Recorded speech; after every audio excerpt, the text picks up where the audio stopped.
और चलिए अब सीधा आपको चमोली लिए चलते हैं, जहां पर सीएम पुष्कर सिंह धामी इस वक्त सीधा लाइव आ रहे हैं। क्या कुछ कह रहे हैं, सुनते हैं।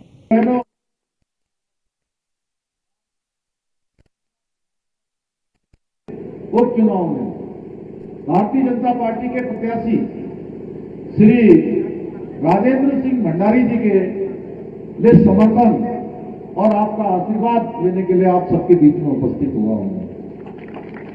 आप सभी बद्रीनाथ विधानसभा क्षेत्र के विकास और प्रगति के लिए जो काम श्री राजेंद्र भंडारी जी ने किसी भी दल में रहते हुए, पहले कांग्रेस पार्टी में थे, कांग्रेस पार्टी में रहते हुए लगातार उन्होंने इस क्षेत्र को आगे बढ़ाने के लिए, यहां के विकास के लिए काम किया है, वो कोई बताने की आवश्यकता नहीं है, आप सब जानते हैं। यही कारण है कि बद्रीनाथ क्षेत्र के विकास को प्राथमिकता देते हुए उन्होंने अपने विधायक पद को कांग्रेस पार्टी में छोड़ना ज्यादा अच्छा समझा और बद्रीनाथ के विधानसभा को प्राथमिकता को उन्होंने चुना है कि बद्रीनाथ विधानसभा का विकास करना है। मुझे पूरा विश्वास है कि इस बार विधानसभा बद्रीनाथ के सभी हमारी माताएं बहनें, सभी हमारे बड़े बुजुर्ग, सभी हमारे नवीन हमारे नवयुवक साथी विकास की धारा को आगे बढ़ाने के लिए कमल के फूल के निशान पर मोहर लगाने जाएंगे और भारी बहुमत से राजेंद्र भंडारी जी को जिताकर विकास के रथ को आगे बढ़ाएंगे। भाइयों बहनों, हम सभी जानते हैं आज मोदी जी के नेतृत्व में किस प्रकार से भारत विकास की नई गौरव गाथा लिख रहा है।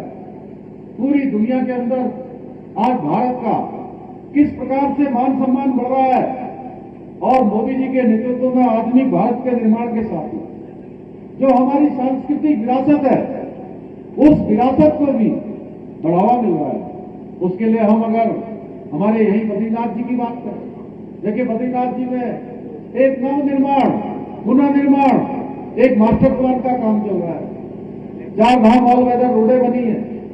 भाइयों बहनों, केदारनाथ जी का मास्टर प्लान और नव निर्माण का काम तेजी से चल रहा है और हम सब जानते हैं कि आज मोदी जी पूरे देश को एक परिवार मानकर 140 करोड़ भारतवासियों को, चाहे वो हमारे सीमांत क्षेत्र माणा के लोग हों, चाहे नीति के लोग हों, या मलारी के लोग हों, या गुंजी या आदि कैलाश के लोग, पूरे देश को एक सूत्र में बांधने का काम एक परिवार के मुखिया के नाते, एक संरक्षक के नाते, जैसे माता पिता अपने घर में अपने बेटे बेटियों की चिंता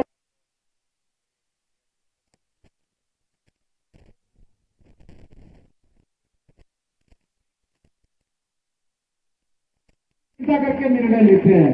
इसीलिए उन्होंने कितनी योजनाएं देश के अंदर चलाई है। हम आयुष्मान भारत, हमारे धनसिंह जी बैठे हैं, अभी हम लोगों ने और सरलीकरण किया है।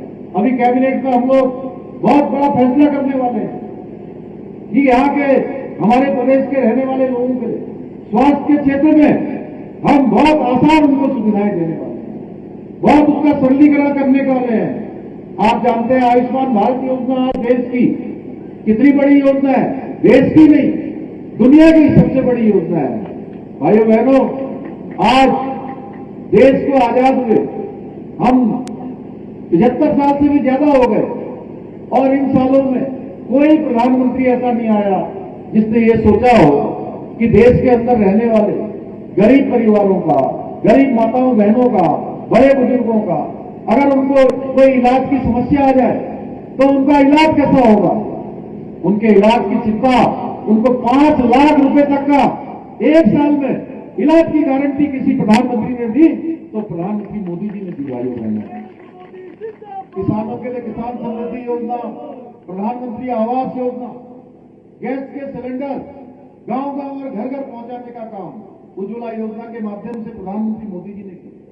मुफ्त राशन योजना हमने देखा कोरोना महामारी में किस प्रकार से परेशानी खड़ी हो गई थी, लोगों के घर में चूल्हा जलना मुश्किल हो गया था।